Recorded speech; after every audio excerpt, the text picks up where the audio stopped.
주님께서 여러분과 함께 마테오가 전한 거룩한 복음입니다. 그때 예수님께서 비유를 들어 군중에게 말씀하셨다. 하늘나라는 자기 밭에 좋은 씨를 뿌리는 사람에 비길 수 있다. 사람들이 자는 동안에 그의 원수가 와서 밀 가운데 가라지를 덧뿌리고 갔다. 줄기가 나서 열매를 맺을 때 가라지들도 드러났다. 그래서 종들이 집주인에게 가서 주인님, 밭에 좋은 씨를 뿌리지 않았습니까? 그런데 가라지는 어디서 생겼습니까? 하고 묻자 원수가 그렇게 하였구나 하고 집주인이 말하였다. 종들이 그러면 저희가 가서 그것들을 거두어 낼까요? 하고 묻자 그는 이렇게 일렀다. 아니다. 너희가 가라지들을 거두어 내다가 밀까지 함께 뽑을지도 모른다. 수확 때까지 둘 다 함께 자라도록 내버려 두어라. 수확 때 내가 일꾼들에게 먼저 가라지를 거두어서 단으로 묶어 태워버리고 밀은 내 곡간으로 모아들이라고 하겠다. 주님의 말씀입니다.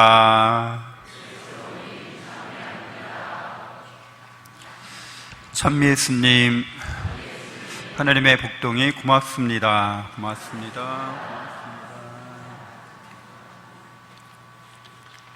네, 오늘 조부모의 날, 노인의 날이기도 합니다.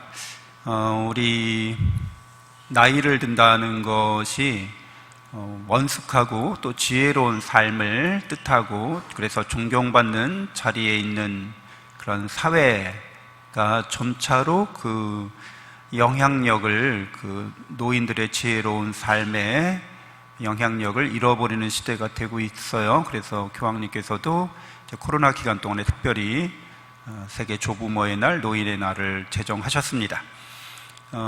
공자가 나이 들에 대해서 말할 때 잘 아시는 것처럼 40대를 불옥이라고 했죠. 그리고 50대를 지천명이라고 했어요. 저도 이제 지천명의 나이대인데 60대를 이제 이순이라고 했죠.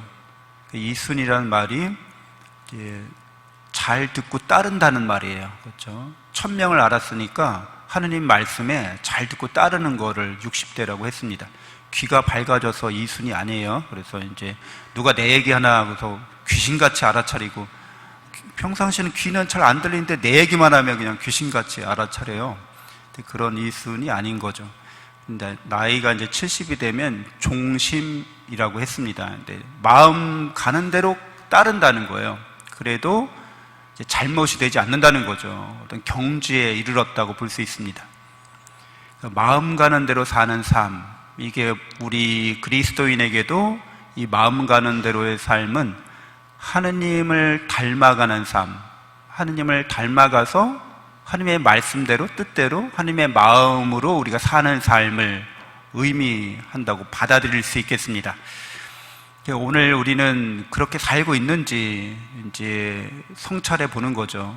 그래서 오늘 제1독서에서는 하느님께서 이 세상 만물을 다 창조하신 분이기 때문에 거기에 희망이 있다고 얘기합니다. 저번 주에 바오로 사도가 로마서에서 말씀드린 대로 피조물이 허무의 지배 아래 든 것은 자의가 아니라 하느님께서 그렇게 하신 거라고 이야기하고 있었습니다. 기억나시죠? 네, 기억나셔야 되는데 그렇게 일부러 그렇게 된 게 아니라는 거예요. 피조물이 하고 싶어서 그렇게 된 게 아니라는 거. 허무의 지배 아래 들었다고 하는 것은 이제 죽음의 지배 아래 들었다는 거죠.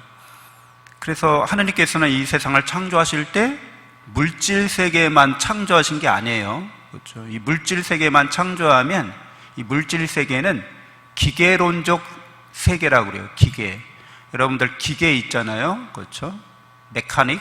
그 기계들을 보면 어떤 거예요? 기계들은 그냥 작동되는 원리에 따라서 자동적으로 움직이는 거예요. 거기에는 자유라는 개념 자체가 없습니다. 그냥 작동 스위치를 누르면, 버튼을 누르면 척척척척척 이렇게 돌아가는 거예요. 하나님은 그런 기계론적 우주를 만드신 분이 아니라는 거죠. 그래서 우리 자신들도 기계론적인 물질로 이루어진 이렇게 육체를 갖고 있는 거죠.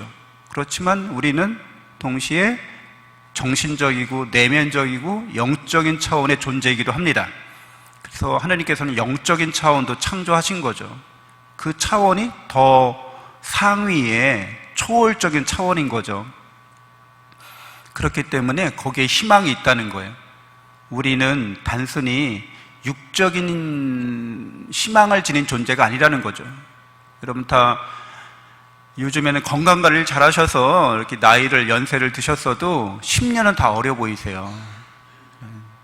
다들 여기 50대, 60대밖에 안 계신 것 같아요. 아무도 안 웃으시네요. 다들 인정하시나 봐요. 당연한 얘기를 하시네, 이렇게. 그만큼 아무리 관리를 잘한 노인이라 할지라도, 그렇죠, 90, 100세 이렇게 가면 아무리 관리를 잘하셨다고 해도 10년은 어려 보이셔도, 그렇죠, 100살 드셨는데 90살처럼 보여. 그러면은 이게 더 좋아지리라는 희망이 있겠어요? 앞으로 더 건강해질 거야, 앞으로 나는 더 좋아질 거야, 희망이 없잖아요. 그래서 희망이라는 거고는 항상 좋아진다는 의미잖아요. 그러니까 육적인 희망은 희망이 아닙니다, 사실은. 그러니까 하나님에 의해서 이 세계를 바라보지 않으면 결국엔 다 죽고 끝나는 거거든요. 다 허무로 돌아가는 거거든요. 그게 무슨 희망이에요? 아무것도 좋아지지 않는데, 결국에는.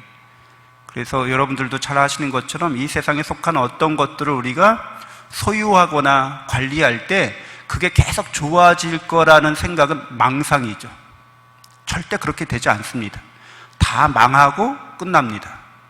그래서 우리는 희망이 없으면 인간은 살 수가 없거든요. 그런데 개나 고양이나 이런 동물, 식물들은 희망이 없어도 무럭무럭 자랍니다. 죽음의 의미를 몰라요, 걔네들은.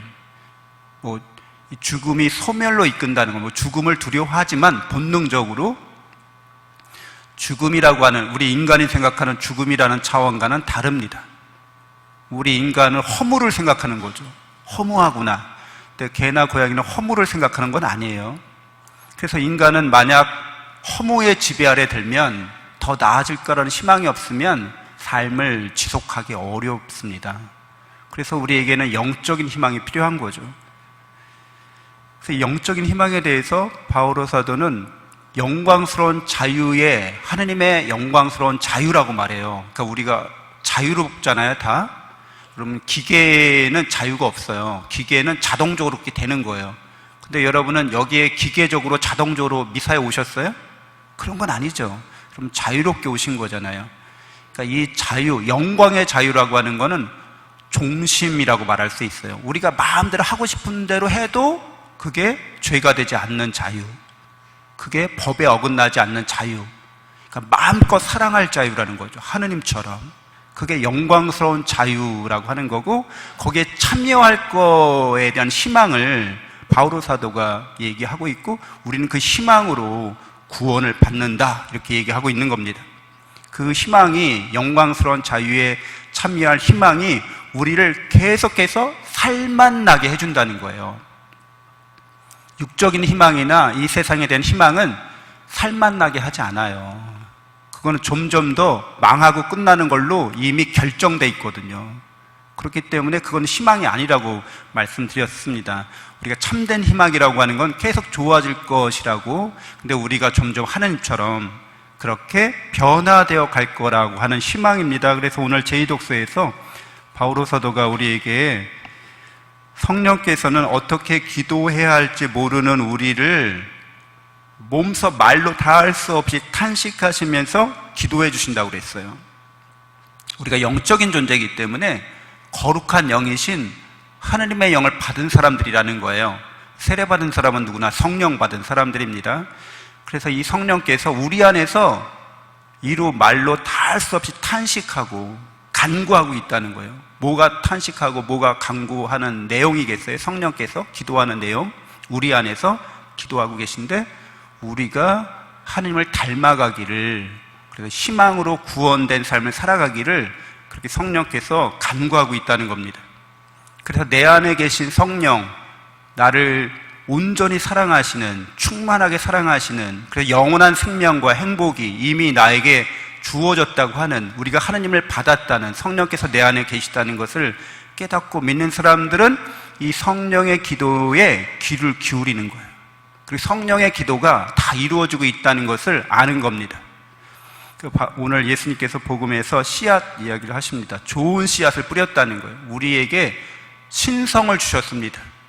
여러분은 그냥 육적인 존재가 아니에요. 여러분은 영적인 존재고, 여러분은 하나님을 닮은 존재고, 여러분 하나님을 닮아갈 수밖에 없어요. 어떻게 하면? 성령의 기도를 받아들이면, 성령께서 우리 안에서 역사하시는 것을 여러분이 거들기만 하면 그렇게 된다는 거예요.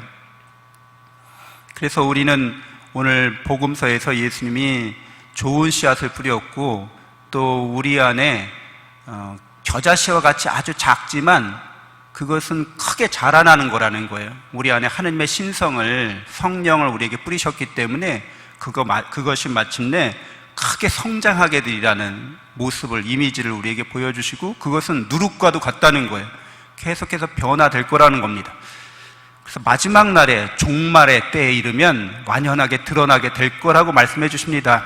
우리가 말하는 종말은 심판의 때이기보다는 완성의 때를 말합니다. 온전해지고 완전해지는 것을 말해요. 그게 종말입니다. 그런 의미에서 이미 종말은 와 있어요. 왜 와 있어요? 예수님께서 우리에게 온전한 사람의 모습을, 완전한 사람의 모습을, 참 사람의 모습을 이미 역사 안에서 구현했기 때문에 그러합니다.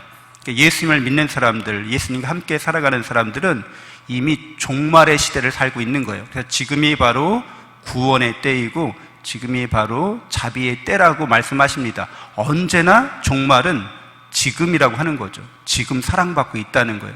지금 희망이 이루어지고 있다는 겁니다. 그것은 영원한 생명, 영원한 행복에 들어가는 것을 말합니다.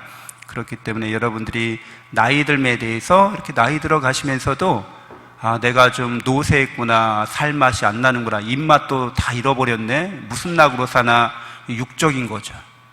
영적인 희망은 계속해서 내가 하나님의 사랑과 은총 안에서 점점 더 하나님을 향해 나아가고 있구나, 사랑으로 나의 삶이 충만되고 열매를 맺어가는 삶이 되는구나 라고 할 때 우리는 영적인 희망을 갖고 있다고 말씀드릴 수 있겠습니다. 한 주간 영적인 희망 안에서 여러분 기쁘고 평화롭게 지내시기를 바랍니다. 잠시 눈을 감고 묵상하겠습니다.